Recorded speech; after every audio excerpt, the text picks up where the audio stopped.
Hi, in today's video I'm gonna show you how to replace this gear and sprockets kit on most garage door openers.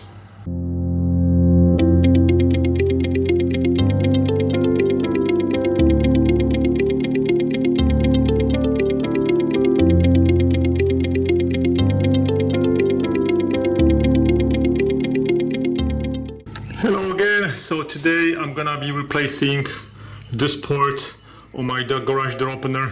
So what happened one day, I heard grinding noise, and what happened basically, this port over here, this port just broke off. This port that drives the chain just broke off totally. The garage door opener is probably 20 something years old. A couple of years ago I had to replace this gear because it was totally worn off. So if your problem is only with the gear, you can just replace this plastic part.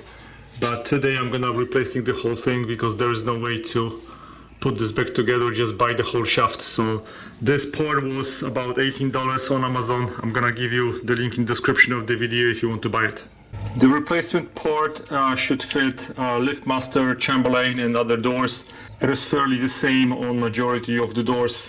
It comes with a couple of other pieces and some grease. So the first thing we need to do is we need to remove the old gearbox. I'm gonna show you how to deassemble on this port instead of on the one that I have inside. It's just easier and there's no grease. So to remove this part, we have a little clip that we need to slide out to remove this part if you have to remove it from the shaft. So then we just slide it off.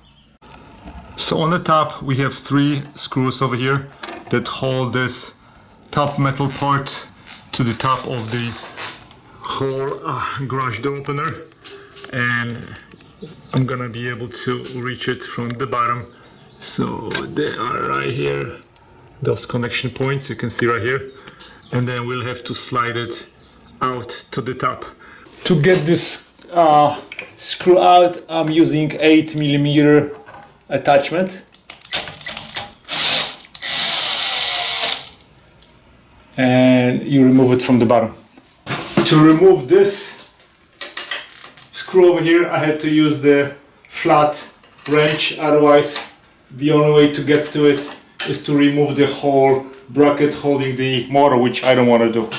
So now I took the top cover, and as you can see, perfect. This whole shaft is going through the hole, so I have entire piece. So now I have entire piece in my hand, and you can see this broke off on the top. I just want to point out to something. You can see a bunch of grinded metal on top of this part, which indicates that there was a lot of grinding going on. So from time to time it's a good idea to check what's going on. Oh, well, it's my fault, I didn't. Lesson learned. So there was a lot of metal grinding around, which caused a bunch of those metal pieces to just, oh man, this is so thick. Wow. What I was only doing every year, I was putting a little of grease over here on this plastic part because I replaced it maybe 5 years ago. And the reason is that this was wholly grinded almost flat surface, and my door stopped to open up and down because of this thing. Now I got this. It's a lesson learned again. The kit that I purchased has a bunch of different parts that really I don't need at this point to replace. Like this part that comes with different washers. Basically all I need to do is just to replace this part, and there's one part that I'm going to replace. This goes on top of this. Now what I'm gonna do also is, as you can see, this part rotates, and as of right now there is no grease over here, so I'm going to remove this safety pin, and I'm going to put some grease in between right here. So you remove the pin by putting the screwdriver and putting it out. So now this is out. So now I'm going to apply grease on this whole area to make sure that there's gonna be less friction.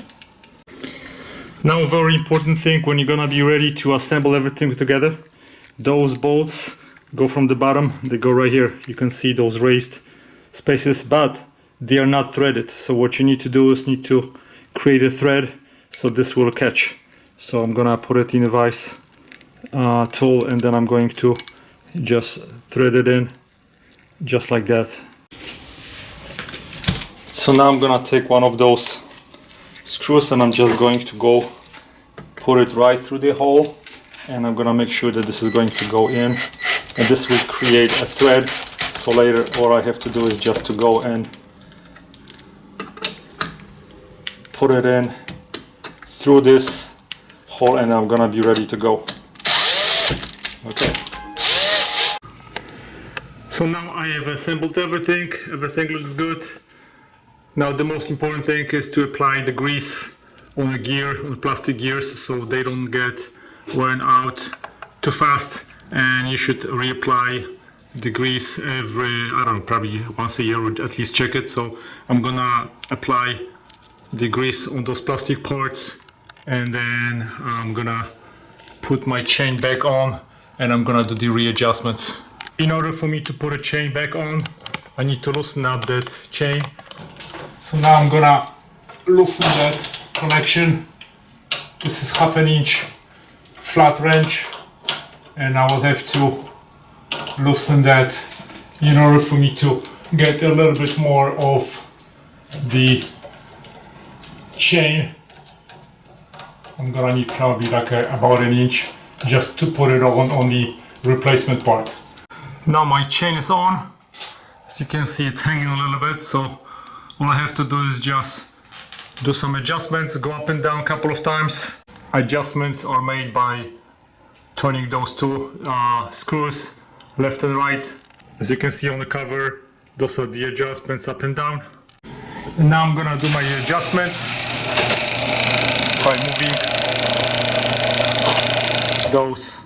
So I need to go a little bit more up. Now I also want to point out a situation that you may have after you remove the chain from the whole assembly.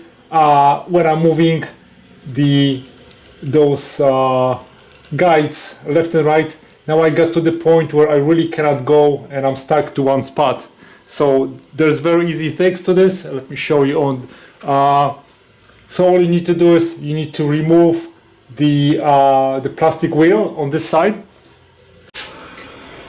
So here's my old assembly. So basically what's going on, at some point basically I cannot go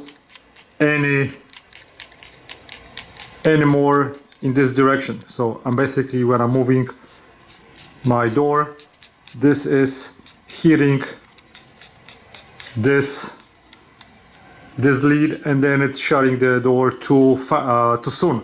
So now what you need to do, when I said you need to remove the other plastic part, and we need to move this mid part kind of to the middle to readjust entire settings. Just because I removed the chain, then all the settings kind of got messed up. So you have two options: either do what I'm showing you right now and readjust everything from middle position, and then you're gonna be able to have a nice and smooth in and out points, or you have to be careful when you remove the chain to kind of get into the same position. But I think this is pretty easy. All you need to do is just remove the plastic part so you can rotate this middle part, put it in the middle, and then readjust your in and out points to open and close your door. And now final test. So my garage door is fixed. Everything's fine. It took me probably between around 35-45 minutes to do it from beginning to the end. If you have any questions, send me an email. I'll be more than happy to answer your questions. Otherwise, thanks for watching, guys. Goodbye.